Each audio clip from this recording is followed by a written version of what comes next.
Hi guys, I am Ayushi, your mentor for law entrance exams and welcome to law digest. इस वीडियो में हम discuss करेंगे legal reasoning from the point of view of CLAT. अब although this video is meant for people who are appearing for 22, however जो लोग 23 के लिए भी प्रिपेयर कर रहे हैं they can also watch this video to help understand कि किस तरह से लीगल रीजनिंग के क्वेश्चन हम सॉल्व करते हैं। एंड साथ साथ you can practice, although the passages will relate to the current year but at the same time you can practice as well. तो स्टार्ट करते हैं with passage number 1। What we will do is हम passage को जल्दी से पढ़ेंगे, brief में पढ़ेंगे and then we will get down to solving the questions. तो पहला पैसेज जो है वो हमारा बात कर रहा है India's personal data protection bill.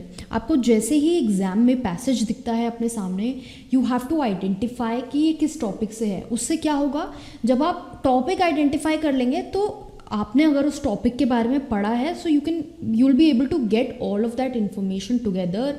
Your mind will be able to bring all that information together कि अच्छा ये सुना हुआ है। तो आपको पैसेज एकदम से बहुत नया नहीं लगेगा, समझने में ज़्यादा टाइम नहीं लगेगा। यू विल फील कि हाँ हमने पढ़ा हुआ है। You won't feel too nervous और आउट ऑफ द प्लेस। अब हम जब पैसेज पढ़ेंगे we will go by paragraphs. हम हर पैराग्राफ का जिस्ट जो है वो एक्सट्रैक्ट करने की कोशिश करेंगे, बिकॉज जब हम क्वेश्चंस देखेंगे, अब हमारा जो पैराग्राफ है, कोई भी पैसेज है, वो हमारा लिमिटेड वर्ड्स का है, तो हर पैराग्राफ से हो सकता है कि क्वेश्चन बनाया गया हो, बिकॉज हर पैसेज पे 5 क्वेश्चंस आएंगे। तो 5 क्वेश्चंस वो लिमिटेड एरिया से बनाए जाएंगे। तो अगर हमें जिस्ट पता होगा हर पैराग्राफ का एक पैसेज में, तो हमें उन क्वेश्चंस को सॉल्व करने में आसानी होगी। स्टार्ट करते हैं विद पैराग्राफ 1। यहाँ पर ये बोला गया है India's personal data protection bill 2019। ये जो बिल है it is seeking to protect the privacy of individuals, क्योंकि उनके पर्सनल डेटा से रिलेटेड है। अब by the end it is clear कि इस बिल को अगर देखें तो इससे ये दिखता है कि it is not design to deliver the promise. ये पर्सनल डेटा प्रोटेक्शन को एज सच इतना रेलिवेंट नहीं है, बिकॉज उसका रीज़न भी दिया है यहाँ पे कि गवर्नमेंट को वाइड पावर्स दी गई हैं to dilute any of the provisions of its agencies. तो गवर्नमेंट के पास पावर ज़्यादा दी गई है इस पर्टिकुलर बिल में, जो बेसिकली प्रोवाइड करता है कि इंडिविजुअल का कॉन्सेंट लिया जाए उसका डेटा पहले यूज़ करने से। फिर सेकेंड पैराग्राफ में व्हाट्सएप का स्टेटमेंट दिया जा रहा है, जहाँ पर WhatsApp basically Pegasus related case की बात कर रहे हैं कि जहाँ पर जर्नलिस्ट एंड राइट एक्टिविस्ट के ऊपर स्पाई किया गया था। फर्दर एक रेड फ्लैग जो यहाँ पर बोला गया है थर्ड पैराग्राफ में, वो बोला गया है कि justice BN Shri Krishna committee जो है उसने इस रेड फ्लैग को रेज भी किया था एंड ये बोला था कि ये जो सेफगार्ड्स हैं, removing safeguards against action of the government agencies, ये बहुत खतरनाक है, ये ऑरवेलियन है एंड बिग ब्रदर ये जो टर्म्स हैं ये यूज़ करे गए with respect to the clauses of the bill. And इस कमेटी की रिपोर्ट में ये भी नोट किया गया कि प्राइवेसी जो है वो स्टेट और नॉन स्टेट दोनों ही एरियाज़ में इमर्ज होती है एंड जो एग्जेम्पशंस प्राइवेसी को लेकर इस लॉ में दिए गए हैं वो काफ़ी लिमिटेड सर्कमस्टांसेस में दिए गए हैं। देन फर्दर नेक्स्ट पैराग्राफ में हम देख रहे हैं data protection authority of India. अब I am not reading the whole passage as such, you can pause the video and read if you want to, because हम क्वेश्चंस भी discuss करेंगे and I don't want the video to be very long, तो इसलिए मैं सिर्फ basics में आपको short में डिस्कस कर रही हूँ पैसेज में क्या बोला है। तो डेटा प्रोटेक्शन अथॉरिटी का जो कॉन्स्टिट्यूशन है उसको लेकर भी ये बात करी गई। बेसिकली पर्पस है ये है इस अथॉरिटी का कि इन्फोर्स और मॉनिटर किया जाए the use the provisions of this particular law. And इसमें ये बोला गया कि गवर्नमेंट एजेंसीज जो हैं they are also regulated, but ये ही एजेंसीज जो हैं they are major collectors and processors of data themselves. तो इस बात को इग्नोर करा गया है इस बिल में एंड गवर्नमेंट को बहुत पावर दे दी गई है। एंड गवर्नमेंट को ऐसी पावर देने से क्या हो रहा है, जो लैंडमार्क जजमेंट में सुप्रीम कोर्ट ने बोला था in case Puttaswamy versus union of India, जो मैं काफ़ी बार डिस्कस कर चुकी हूँ in the videos, this case which deals with the right to privacy. And यही यहाँ पे बोला हुआ है कि ये जो केस है जो हमारा बात करता है कि प्राइवेसी जो है वो इंट्रिंसिक है to life and liberty and it is a basic right. ये जो आइडिया है ये इस बिल में रिफ्लेक्ट नहीं हो रहा है। तो अगर क्वेश्चंस पर आए, सबसे पहले क्वेश्चन देखते हैं, which of the following can be said to be the view of the author. Author के व्यू के बारे में यहाँ पर पूछा जा रहा है। तो अब जैसे हमने पूरा पैसेज पढ़ा तो हमें एक आइडिया लग जाएगा कि बेसिकली पैसेज इस बात से खुश नहीं है कि पर्सनल डेटा प्रोटेक्शन बिल के जो प्रोविजंस हैं उसमें ऑथर ने उसको थोड़ा क्रिटिसाइज़ किया है, ये बोला है ये इतना भी फेयर नहीं है। तो अगर हम इसको बाय द वर्ड्स देखें तो अगर ऑप्शन 1 देखते हैं, privacy of an individual is crucial to his और her existence and any violation of that privacy would imply infringement of fundamental right. ये भी है, बट ये हमने देखा सिर्फ लास्ट पैराग्राफ में इस बारे में बात करी गई है। मेन पैसेज का सेंट्रल आइडिया जो है वो ये नहीं है।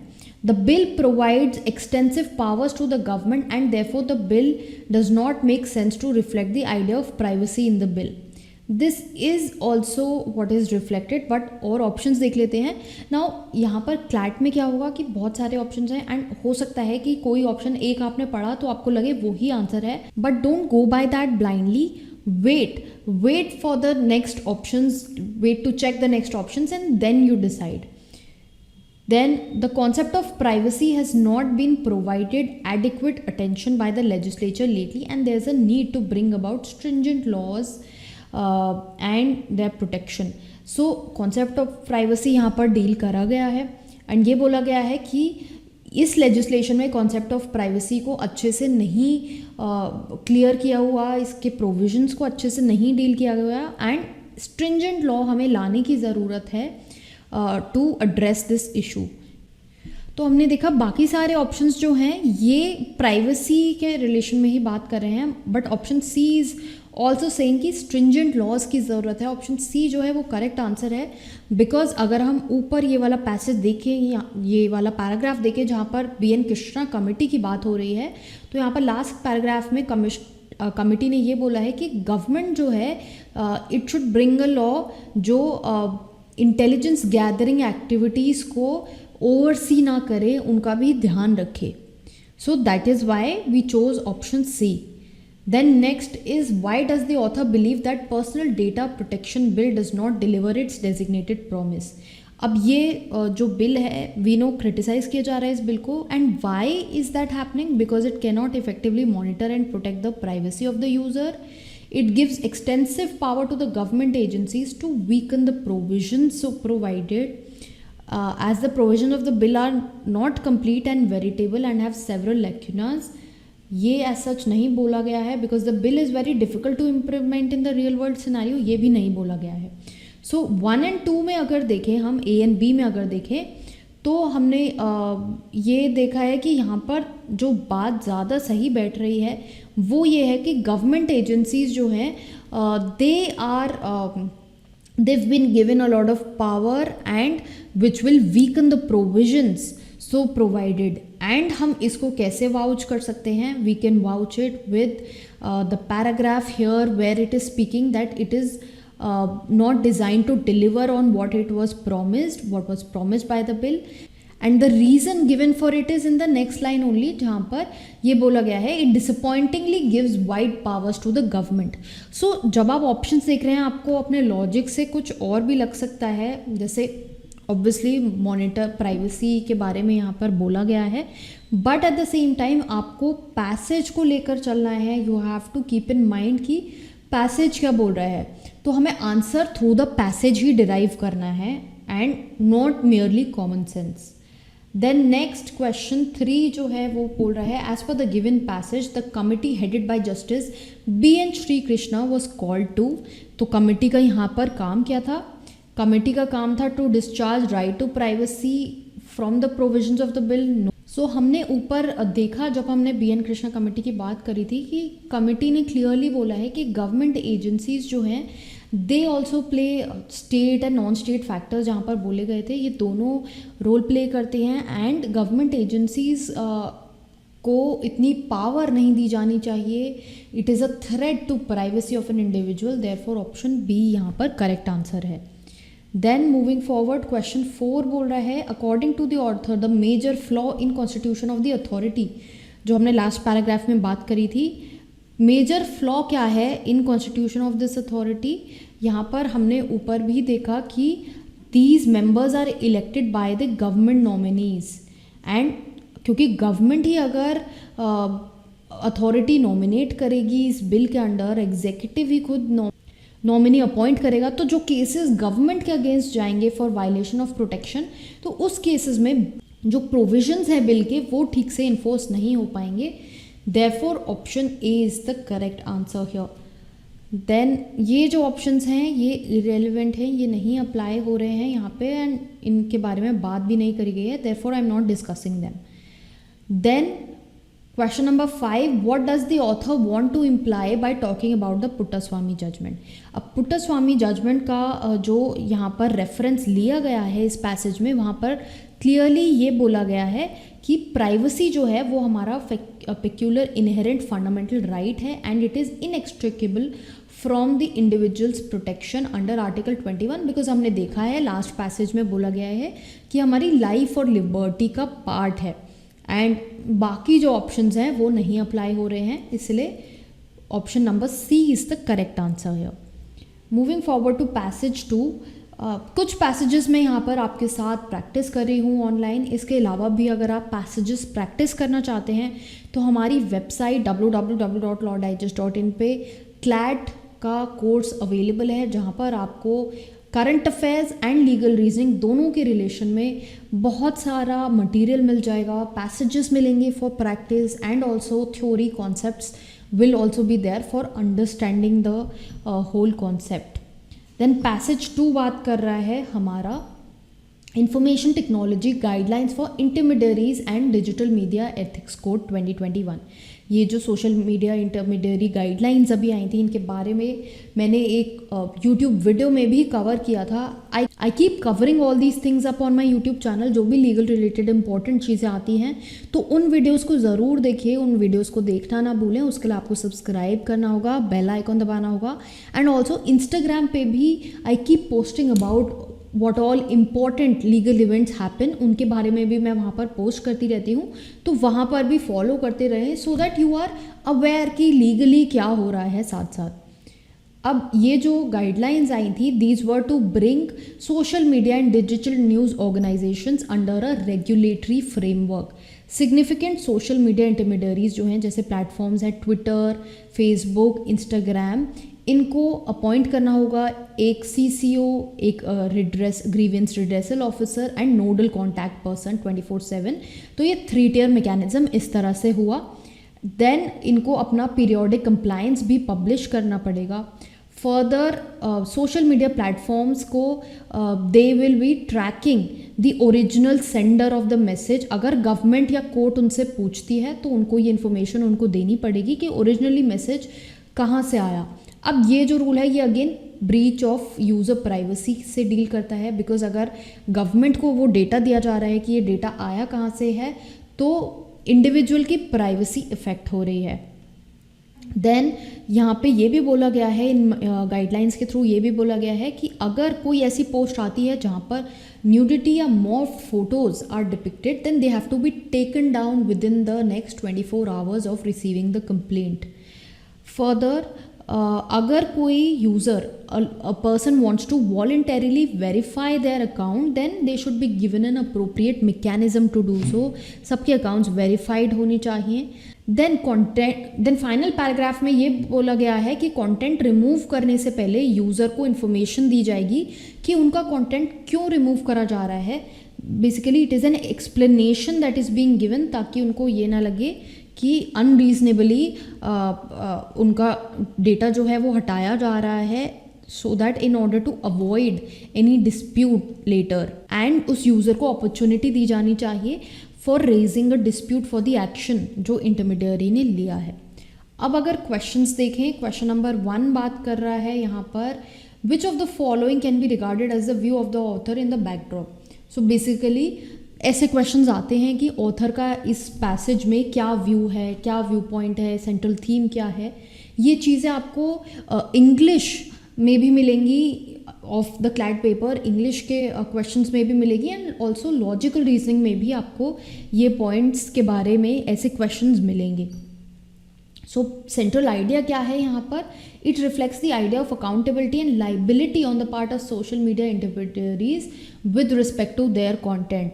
This seems to be the right answer. और ऑप्शंस देख लेते हैं. It provides for various tools to protect the user data. यहाँ पर ऐसा नहीं है. It highlights the important aspects of cyber threat. नहीं. It mandates the user to be aware and cautious while using social media platform. This is also not there. Option A is the correct answer. Then what according to author is the objective of the new IT rules? जो new IT rules आए हैं, basically guidelines जो आई हैं, इनका object क्या है according to the author? To track messages sent through online platforms. नहीं, यहाँ पर they track the originator. Then to keep a check on the activities of the users of social media platform and monitor their activities. As such ये object नहीं है इन rules का. ये basically empower कर रहे हैं ordinary users of social media and OTT platforms को कि उनको एक रिड्रेसल मैकेनिज्म दिया जाए for timely resolution of their grievance. Grievance क्या हो सकती है? या तो किसी का डेटा हटा दिया गया है, या फिर कोई ऐसी फोटोग्राफ्स, ऐसी ऑब्जेक्शनेबल चीज़ें डाली गई हैं, जैसा हमने पैसेज में पढ़ा. Therefore option C is the correct answer here. Next question है, what does the author wish to imply with the term significant social media intermediary. आपने अगर ऊपर देखा है, सोशल मीडिया इंटरमीडियरी यूज़ किया गया है ट्विटर, फेसबुक, इंस्टाग्राम जैसे प्लेटफॉर्म्स के लिए. तो ये सिग्निफिकेंट क्यों है? Because it relies on the fact कि नंबर ऑफ यूजर्स जो हैं, they have a large number of users and that is why they are called as significant intermediaries. Then next option 4, what according to the author will be the primary issue of scouting the prime mover of the message. तो जिस तरह से यहाँ पर ऊपर बोला गया कि ओरिजिनल मैसेज कहाँ से आया है, अब वो गवर्नमेंट को बताना पड़ेगा. बट इससे क्या होगा, जहाँ पर ऊपर हमने देखा बोला गया था breach of privacy. It will snatch the freedom of speech and expression of an individual and infringe their privacy. Option A is the correct answer. I show it to you. ऊपर हमने जहाँ पर ये बोला गया था कि ओरिजिनेटर ऑफ मैसेज जो है वो गवर्नमेंट को बताया जाएगा, यहाँ पर क्लियरली बोला हुआ है this will raise the concerns of breach of user privacy. तो हमको हर चीज़ को पैसेज से रिलेट करके ही आंसर करना है.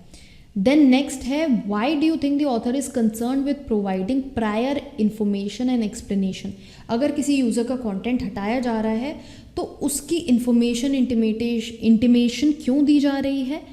उसका जो पर्पस है वो ये है कि to let the users know about the removal of the content and make them aware of the reasons.